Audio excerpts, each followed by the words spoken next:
Hello friends, आता आपण बघूया शिवा या मालिकेचा 12 मार्चचा एपिसोड रिव्ह्यू.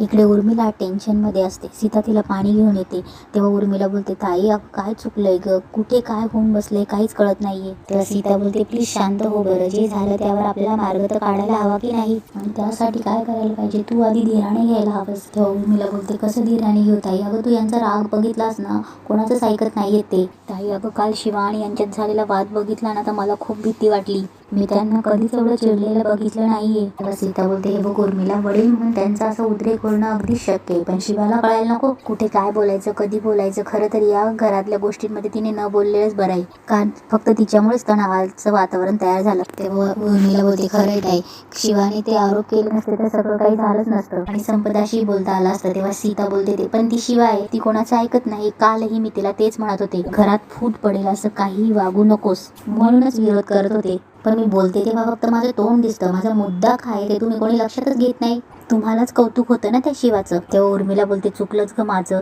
ताई मला माफ कर ग, मी नेहमीच शिवाची बाजू घेतली, मला नव्हतं वाटलं की ती आमचाही विचार नाही करणार, आज संपदाचाही विचार नाही केला तिने, यात ना शिवाची चूक आहे. पण ताई अगं या आलेल्या परिस्थितीला कसं सामोरं जायचं. इकडे पाना गँग रॉकीला समजत असते रिलॅक्स. तेव्हा रॉकी बोलतो, अरे काय रिलॅक्स, तुम्हाला कळतंय का माझं काय झालंय, तिथे काय झालं असेल, शिवा आणि आशू जिजू मध्ये बोलणं झालं असेल का, संपदा कशी असेल, तिने काही खाल्लं असेल का. पाना गँग रॉकीला समजवत असतात. रॉकी बोलतो, एक काम करू का, मी तिकडे जाऊ का. स्टेपनी बोलतो, तू पागल झाला का, थांब जरा. त्याला सगळे समजत असतात की शांत बस, शिवा करेल सगळं हँडल. पण रॉकी बोलतो, शिवा कोणत्या संकटात सापडायला नको. तेव्हा बॅटरी बोलतो, नाही तसं काही असतं ना तर शिवाने आपल्याला सांगितलं असतं. इकडे रात्री शिवा सगळ्यांना जेवण वाढत असते. तेव्हा कीर्ती येते आणि बोलते, शिवा जेवण वाढण्याआधी तुझा प्लॅन सांग ना सगळ्यांना. शिवा बोलते, कसला प्लॅन, अगं हाच की जसं तू या घरात घुसलीस तसंच तुझ्या वस्तीतल्या मुलाला आणायचंय ना इथे. तेव्हा आशू बोलतो, ताई हे जरा अति होतंय हा. तेव्हा कीर्ती बोलते, ओरडू नकोस, तुमचं बोलणं ऐकलंय मी, तुम्हाला घरातल्यांना हे पटवून द्यायचंय ना की रॉकी किती चांगला मुलगा आहे ते. तेव्हा शिवा बोलते, एक मिनिट, काहीतरी गैरसमज होतोय तुमचा, असं काही नाहीये. तेव्हा कीर्ती बोलते, नाही मला माहित होतं तुम्हाला खोट्यात पाडशील, म्हणूनच मी तुमच्या दोघांचा व्हिडिओ रेकॉर्ड केलाय. कीर्ती बोलते, भाऊ काका मी दाखवते तुम्हाला. कीर्ती व्हिडिओ सगळ्यांना दाखवते. लक्ष्मी चिडतो, शिवा काय हे सगळं, आधी जे झाले ते कमी का, त्यात परत हे आता. तेव्हा शिवा बोलते, हे बघा लक्ष्मण काका, आम्ही काय बोलत होतो ते आधी समजून घ्या, हे असं काही नाहीये. तेव्हा लक्ष्मण बोलतो, एक शब्द बोलू नकोस हा. आशू बोलतो, अरे काका. तेव्हा लक्ष्मण बोलतो, नाही आशू, आता यापुढे कुठल्याही गोष्टींमध्ये तिने पडायचं नाही, माझ्या मुलीचं चांगलं वाईट मला चांगलंच माहितीये, आणि असं भलतंसं भरलं ना तिच्या डोक्यात तर मी आधीच सांगतोय हा. भाऊ बोलतात, लक्ष्मण अरे आपल्याला संपदाला समजून घ्यायला हवं ना,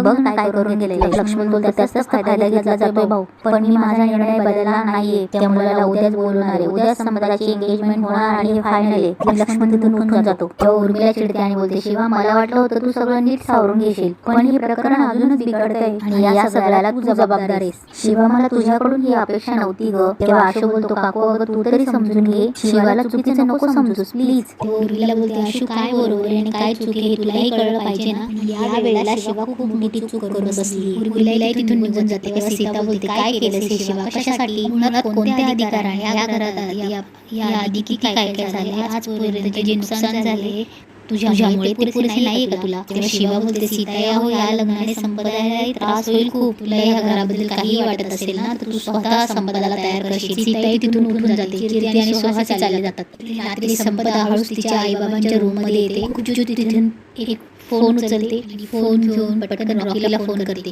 रॉकी फोन उचलतो आणि विचारतो, हॅलो कोण. तेव्हा संपदा बोलते, हॅलो रॉकी. ती बोलते, अरे मी बोलते. तेव्हा रॉकी उठतो. रॉकी बोलतो, अगं कोणाचा नंबर आहे हा. तेव्हा संपदा बोलते, आईचा फोन झाला की डिलीट करेल मी. रॉकी बोलतो, संपदा अगं कशी आहेस तू. संपदा बोलते, मी बरी, तू कसा आहेस यार. संपदा बोलते की रॉकी आपल्याला आता शांत राहून चालायचं नाही. तेव्हा रॉकी बोलतो, अगं मग करायचं काय. संपदा बोलते, आता आपल्या रिलेशनसाठी स्टँड घ्यावंच लागेल. संपदा बोलते, रॉकी माझ्या घरच्यांनी माझी एंगेजमेंट ठरवली. रॉकी बोलतो, संपदा अगं शिवा आणि आशुजी बोलले नाहीत. तेव्हा संपदा सांगते की सगळ्यांनी समजवण्याचा प्रयत्न केला पण बाबा एवढे चिडले ना ते कोणाचंही काही ऐकून घेत नाही. संपदा बोलते, काहीतरी करावं लागेल आता. रॉकी बोलतो, संपदा करायचं काय, सगळे आधीच चिडले. तेव्हा संपदा बोलते, पळून जाऊया. संपदा बोलते, ऑप्शन नाहीये, तुला राहायचंय ना माझ्यासोबत. रॉकी हे उद्या माझी एंगेजमेंट करून टाकते. तेव्हा संपदा रॉकीला काहीतरी प्लॅन सांगते. फोन झाल्यावर पटकन येऊन तिच्या आईचा फोन हळूच जागेवर ठेवून परत घरातून निघून जाते. दुसऱ्या दिवशी ती साफसफाई करत असते. सीता येते आणि बोलते की काय करते किचन मध्ये सगळं झालंय ना, तेव्हा कीर्ती बोलते हो आई काकूने सगळंच करून ठेवले. तेव्हा सीता कीर्तीला सांगत असते की आता संपदा तयार झाली ना, आता सगळं काही व्यवस्थित पार पडेल. तेव्हा कीर्ती बोलते हो मला तोच प्रश्न पडलाय की स्वतःहून कशी तयार झाली असेल. तेव्हा सीता बोलते आता हे सगळं बोलायची ही वेळ आहे का? एकदा की लग्न झालं की लक्ष्मण भाऊजी आणि मुलाची चिंता मिटेल. सीता भाऊंना बोलते अहो तुम्ही तयार का नाही होत आहात. सीता बोलते हे कार्य पार पडणं आपलं काम आहे आणि तुम्ही घरातले मोठे आहात, तुमची उपस्थिती हवीच ना. शिवा भाऊंसाठी चहा आणते. पण आशू येतो, शिवाच्या हातातून कप घेतो आणि तिला खुणवतो की थांब जरा. आशू बोलतो भाऊ चहा घ्या ना. भाऊ बोलतात आशू मला नकोय. भाऊ बोलतात आशू आपल्याला घरात जे काही चाललंय ना ते काही मला पटत नाही. आशू बोलतो पटत तर मलाही नाही भाऊ, पण आपल्याला काही पर्याय का दुसरा. पण ती उर्मिला येते आणि बोलते शिवा तुला संपदा बोलवते आणि हो तिला फक्त लवकर तयार कर, पाहुणे येतील आता. आशू तिला खुणवतो जा म्हणून. लक्ष्मण देतो आणि बोलतो सगळी तयारी झाली ना आणि संपदा. तेव्हा आशू बोलतो ती आवडतीये. लक्ष्मण बोलतो भाऊ चला तयार व्हा लवकर. भाऊ बोलतात आशू या घरातले सगळे मला मोठा म्हणतात, मी जर या ते करत असलेले चुका दाखवून दिल्या ते त्यांना मान्य नसतात. शिवा संपदाला तयार करत असते. तेव्हा संपदा बोलते वहिनी तू हे का करतेस. तेव्हा शिवा बोलते हे बघ संपदा दुसरं ऑप्शन नाहीये आपल्याकडे. संपदा बोलते तू आणि डंबो म्हणालात म्हणून मी हो म्हणाले, पण मला लग्न करायचं नाही. तेव्हा शिवा बोलतात बघ तू शांत हो, तू रडू नको. शिवा बोलते एंगेजमेंट होते फक्त आणि ती होऊ दे, तुझे बाबा तेवढे शांत होतील, नंतर त्यांना समजवायला पण वेळ मिळेल. तेव्हा संपदा बोलते पण नंतर ते ऐकलेच नाही तर. संपदा बोलते तुला पण डाऊट आहे ना हा. शिवा बोलते हे बघ एंगेजमेंट झाली म्हणजे लग्न होईल असं नाही होणार. आशूची पण एंगेजमेंट झाली होती की नाही, लग्न झालं का. तेव्हा संपदा बोलते पण मला एंगेजमेंट पण नाही करायची. संपदा चिडते आणि बोलते तू जा इथून जा. शिवा बोलते अगं तुझ्या बाजूनेच आहे ना, तुझ्यासाठीच बोलते, हे सगळं काही नीट होईल, शांत हो आणि लवकर आवर बरं, मी जरा आले. शिवा गेल्यावर संपदा बोलते की बाबा नाहीच ऐकणार वहिनी, तुझ्यावर दादावर विश्वास ठेवलाय मी, तरी मला माहिती आहे बाबा रॉकीला मान्य नाहीच करणार, म्हणून मी जो ऑप्शन निवडला आहे तोच करेक्ट आहे. तेव्हा संपदा बाल्कनीत येते आणि तिथे दोरी बांधून पळून जायचा प्रयत्न करते. संपदा दोरीच्या साहाय्याने हळूहळू बाल्कनीतून खाली उतरते. संपदा खालून चपला आणि बॅग उचलते. तेव्हा संपदा बोलते आई बाबा सॉरी, पण मी आता जबरदस्तीने लग्न करणार नाहीये, माझ्यासाठी तुम्ही काहीच ऑप्शन ठेवलेला नाहीये. संपदा पळून गेल्यावर शिवा खोलीत येते. सगळीकडे संपदाला शोधते आणि बोलते संपदा कुठेच नसते. तेव्हा शिवा बोलते कुठे गेली, आत्ता तर इथे होती. शिवाला खूप टेन्शन येतं आणि तिथेच आजचा एपिसोड संपतो.